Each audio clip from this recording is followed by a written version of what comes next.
Right, this video is for you beginner editors out there who are looking to learn how to mix audio in your videos without it all being too overwhelming.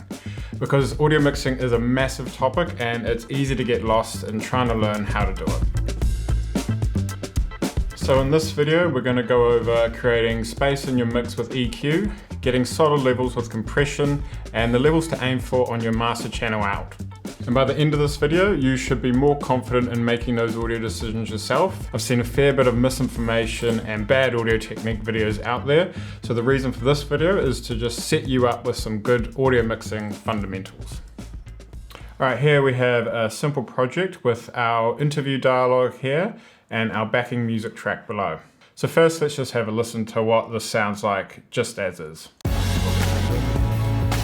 So that sounds like absolute crap. So the first thing we're going to do is just bring our backing music track down a fair amount just so we can kind of get a better balance.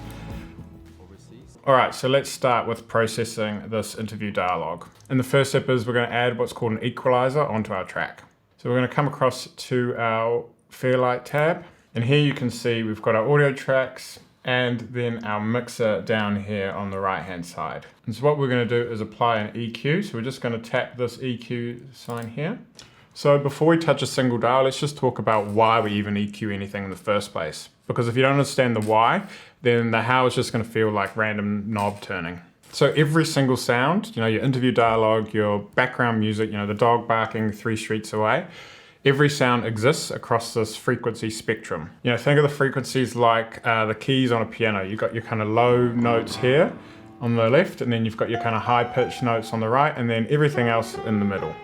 Now when you put your two audio tracks together, say your interview dialogue and your backing music, both of those sounds are playing across that same frequency spectrum, that same piano. They're both hitting some of the same keys at the same time. You can hear both elements, but neither of them clearly. That's what we fix with EQ when mixing.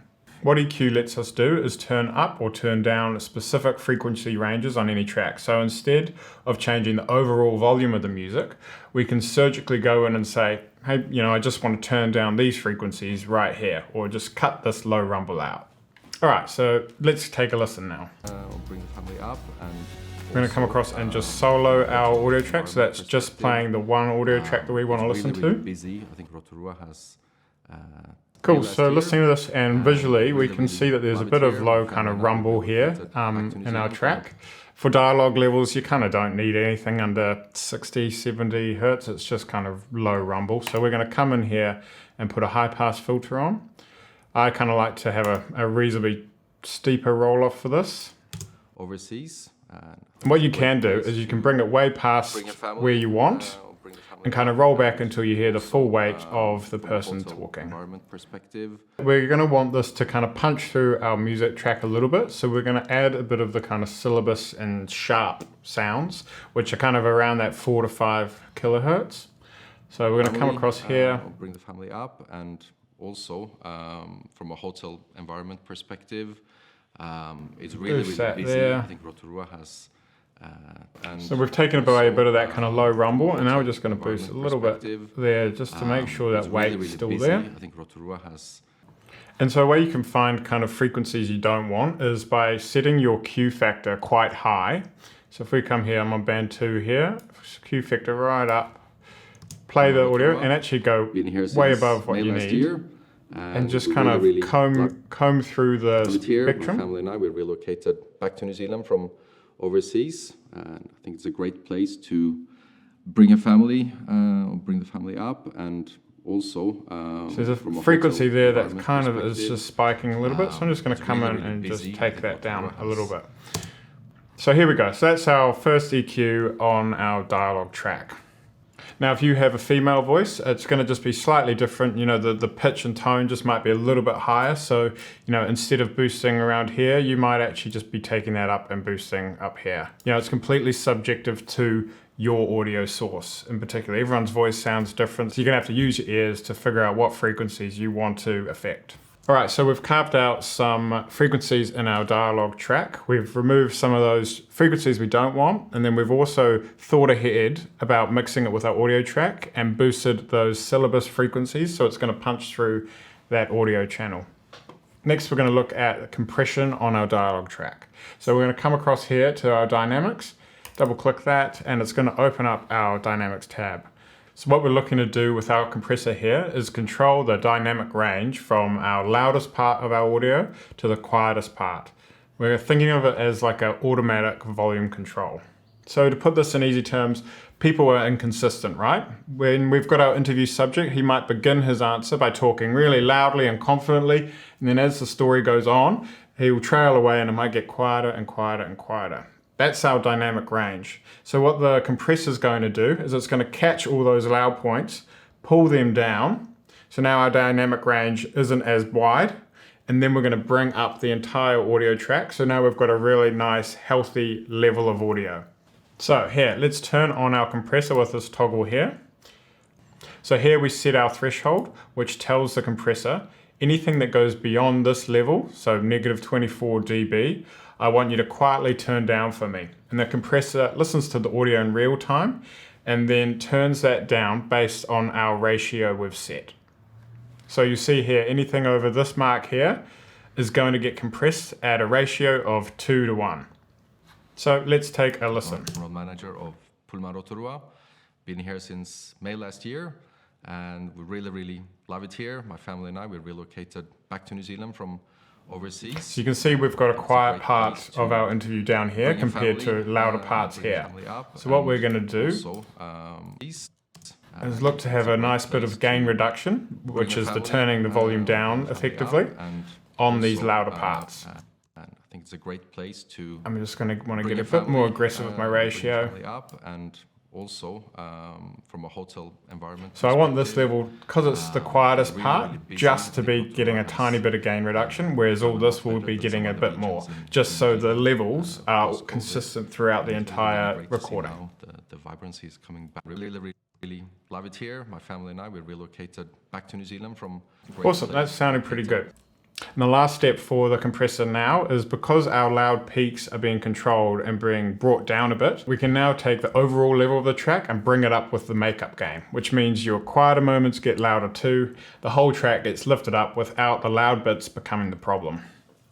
Now I like to set my dialogue levels to about negative 12 to negative 10 dB. So what we're going to do is we're going to use our makeup gain, ride this fader until we get a healthy level on our channel mixer sitting around that kind of negative 12, negative 10 area here. Cool, so you can see our output's kind of around that negative 15, negative 20 mark. So we're just going to ride this fader up. From overseas, and I think it's a great place to bring a family, bring the family up, and also. Okay, so let's just quickly look at doing the same process for our music track. So we can unsolo this and just take a listen to what it's sounding like now. Located back to New Zealand from overseas, and I think it's a great place to. So our music track is still just a little bit too loud. So we're going to listen to this and just ride our fader until we get to a level that we like. Here, and we really love it here. My family and I, we relocated back to New Zealand from overseas, and I think it's a great place to. So now we're going to quickly add some EQ to our audio track. Because over here we've boosted around 3K, what we're going to do in our audio track is we're going to take away that frequency and making them fit together. I'm Robert Andron, I'm the general manager.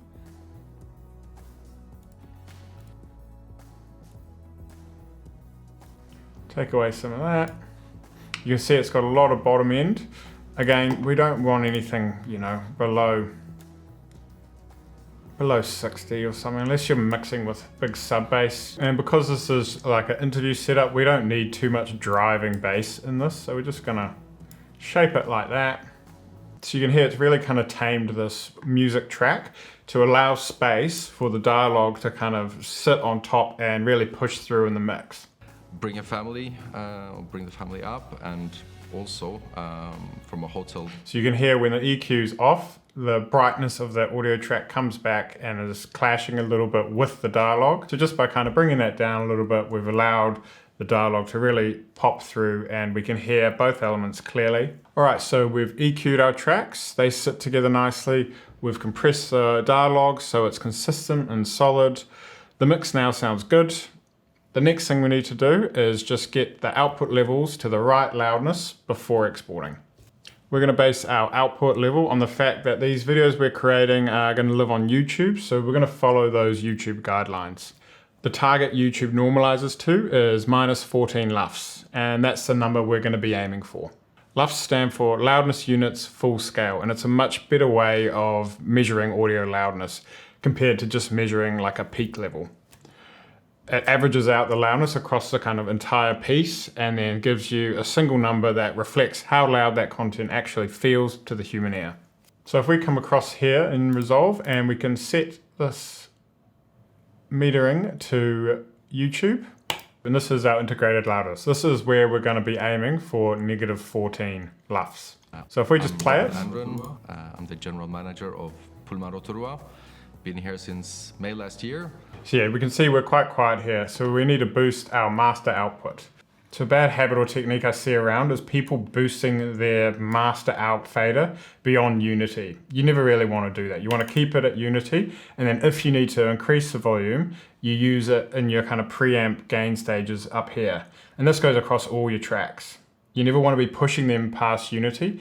Instead, you want to do subtractive mixing here. So we've pulled down the audio track all the way down to here instead of boosting our dialogue level. Now, I don't know whether that's a hangover from the kind of analog days and working in recording studios, but that's just how I was kind of taught, and that's how I mix today. All right, so what we're going to do, instead of boosting this, we're going to add a limiter to our master output track and then bring the entire level up. So we're going to come into Effects, Dynamics, Fairlight, Limiter. Cool, so just a quick overview of this. This is our input, so this is basically how the volume control of how much we want to kind of lift or attenuate the level. The ceiling is basically like the safety net, or where it's going to catch everything. So we don't want it at 0, we probably want it at like maybe -1 to -2, just below that kind of clipping mark. And then we can kind of boost our level here. So I'll show you an extreme level. Say if we just pull this right back to -16 and boost our input 10 dB. And we really love it here. My family and I, we relocated back to New Zealand from... See, that sounds like absolute crap. It's a great place to... But if we even push it harder, you see it's just hitting a brick wall at -16.5. Nothing is getting beyond that. And that's basically what we're going to do, but up at this topper level, but at a much less aggressive rate. In New Zealand. So we're going to set our ceiling to just below clipping. Been here since May last year, and we really love it here. My family and I, we relocated back to New Zealand from... If we look at where our LUFS is sitting, so -21, now we're just going to kind of keep pushing our input until we get my family and I, around we that relocated back to New Zealand from... it's really busy. I think Rotorua has done a lot better than some other regions in New Zealand post-COVID. And we really love it here. My family and I, we relocated back to New Zealand from... increased our level to get to around -14 LUFS. Now our video is ready for exporting. So there we go, that's a really basic understanding about how to kind of think and approach audio mixing. And that applies to kind of all levels of audio, whether it's music, dialogue, sound effects, whatever. Carving out space, making sure they're all working together and not fighting for the same space in that frequency spectrum. Hope this video helps. If you want to see a video on more advanced techniques, you know, like automation, sidechain compression, bus routing, all that sort of stuff, leave a comment below and I'll see you in the next one.